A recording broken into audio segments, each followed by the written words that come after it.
Another segment today. There's a lot going on in the world of sports. We have the New York Mets and their fiasco as far as the ownership being under fire. And the New York Mets, Fred Wilpon and family, because it's a family-owned company and conglomerate. They are under fire this week. We have the Carmelo Anthony story that we were one of the first to really talk about, but it's a whirlwind right now, and I think everywhere you go now, everybody's jumped on our wagon, and there's a whirlwind now of talk and blogs, and everyone's talking about Carmelo Anthony and where he's going to end up. And we're going to talk about Reggie Miller today. Reggie Miller? Why Reggie Miller? Well, we'll let you know about Reggie Miller in a minute. Reggie Miller has caused some controversy and was just talking with a lot of different folks, and they're upset about Reggie Miller. But we have the Mets, we have the Yankees, we have the Nets. The Nets are so-called involved, and we'll try to cover all of that. And so, without further ado, we'll first talk about the Reggie Miller story. Reggie Miller, who's 45, who retired in 2005, will be in Los Angeles this weekend as an analyst for the TNT All-Star Weekend, was not on the Hall of Fame's list, according to a person who was made aware that Miller had not been chosen and who asked for anonymity because the results had not been made public. Tonight or tomorrow night during the NBA All-Star festivities. This whole weekend is All-Star weekend. The NBA last night they had the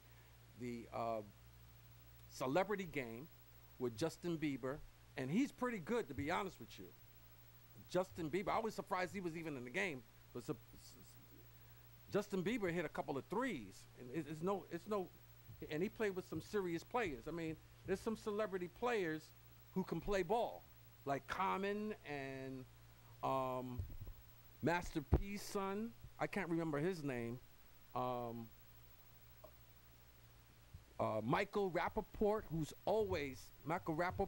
an actor, who's always in the game. They had the Secretary of Education, somebody in the Obama, and we already know Obama can play basketball.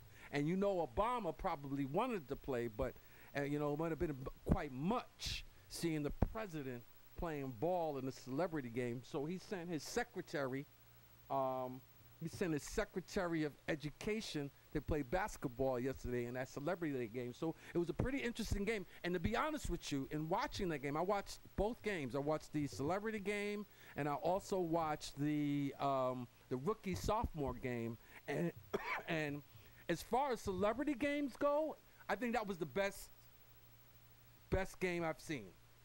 That was one of the best celebrity games that I've seen. I mean, they played pretty well. I mean, it was a pretty good percentage shot. And like I said, Justin Bieber, who didn't deserve it actually, who didn't deserve to get the MVP, but I guess because of his popularity and because he played so well. He hit a few threes in that game. So, and you can go to ESPN, and you probably go to YouTube by now. They should have some highlights of that celebrity game.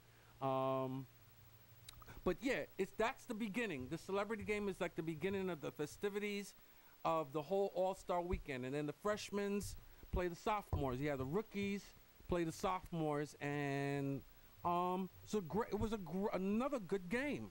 And it was hard to, you had some real stars on that rookie team. You had John Wall, and you had Blake Griffin. And one of the highlights of the night was this bounce pass from Wall.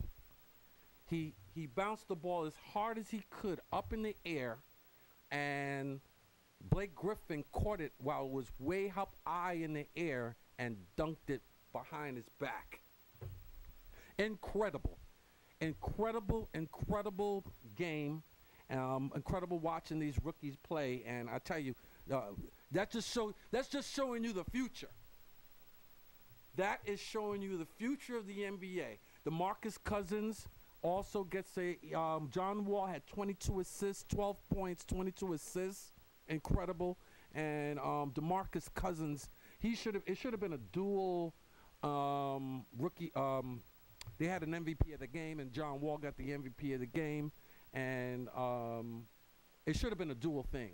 They should have given it to DeMarcus Cousins because he contributed 33 points and 14 rebounds, incredible, and with Wall giving you 12 points and 22 assists.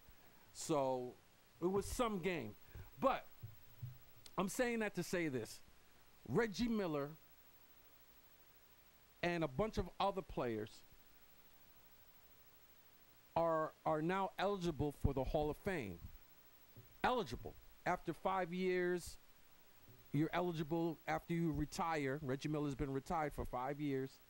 And a lot of folks are upset about Reggie Miller because he was not selected among the folks. They did not make they're not going to make an announcement until either tonight or tomorrow about Reggie Miller. But a lot of folks are upset that Reggie Miller didn't get in on the first ballot and make it into the Hall of Fame. And at first glance, if you're just a Reggie Miller fan or you're into Reggie Miller and his stuff, you say, oh, automatically this guy he's an Hall of Famer. I mean, you know, he's a great shooter and stuff like that. But looking back at his statistics, I went back and looked after I was made aware of this article. After I was made aware of this article, went back and looked at Reggie Miller's stats, and I think that he only had a couple of years, NBA-wise. He only had a couple of years which he was considered an NBA. I would consider him Hall of Fame numbers. He was a clutch player who did a lot of antics on the court. He got into it with Spike Lee, and he was a clutch player who played on good teams, clutch shooter who played on good teams, and a lot of folks are saying because he never got a ring, and there are a lot of guys who are Hall of Famers like Patrick Ewing, who was a automatic no-brainer first ballot Hall of Famer, but Reggie Miller, if you look at his numbers, if you look at his stats, and that's basically what it comes down to, his statistics. He only had maybe 2 or 3 years that were Hall of Fame years. He put 18 years in the NBA, and I think he only had his highest scoring was 24 points a game. And that was his best year, was 24 points a game. That was his best year.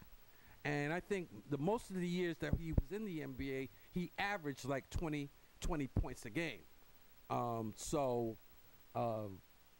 It's an uphill battle for him. He wasn't the best. You know, when you think of Hall of Famers, you have to think about the best of the best. And Reggie Miller, even though he was a good shooting guard and he wasn't crazy, he wasn't the best of his time.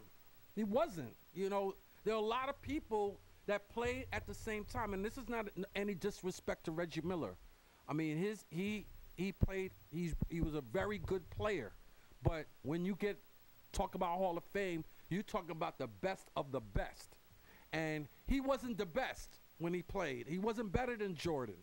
He wasn't better than Charles Barkley. He wasn't better than Stockton or Malone. He wasn't better than Mitch Richmond. He wasn't better than Chris Mullin. He wasn't better than Patrick Ewing or Hakeem Olajuwon.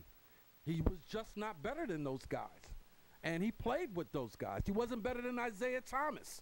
Isaiah Thomas was a no-brainer as a player. I mean, Isaiah Thomas, I think he averaged 20-something points a game and 15 assists. Nobody does that now. Average 15 to 16 assists a game. That's what Isaiah was doing. And Reggie Miller just doesn't cut it. he's the next tier of players, and I'm not sure compared to looking at his numbers. And like I said, I never even really looked at Reggie Miller's stats, so I never had an idea. So this is not an attack. I'm not attacking Reggie Miller at all. He was just not that great. You know, he was good, and there's a lot of folks out there upset about it. So they're going to make the announcement, I believe, during halftime at the All-Star game tomorrow. They're going to make an announcement of all the people who have made the All-Star, who made the Hall of Fame. They're going to make that announcement at halftime, I believe, at the All-Star game. And it's a lot of uproar. There's a lot of folks talking about it. Like I read you a portion of the article. I read you a portion of the article that was published about Reggie Miller. And folks are saying it's a no-brainer. You know, he was one of the greatest shooters of all time. And my thing is, his antics on the court and what he did to the Knicks in one of the series catapulted him to another level in the press's eyes, in the public's eyes. But he was just a very good shooter, not the best. And his numbers are suspect.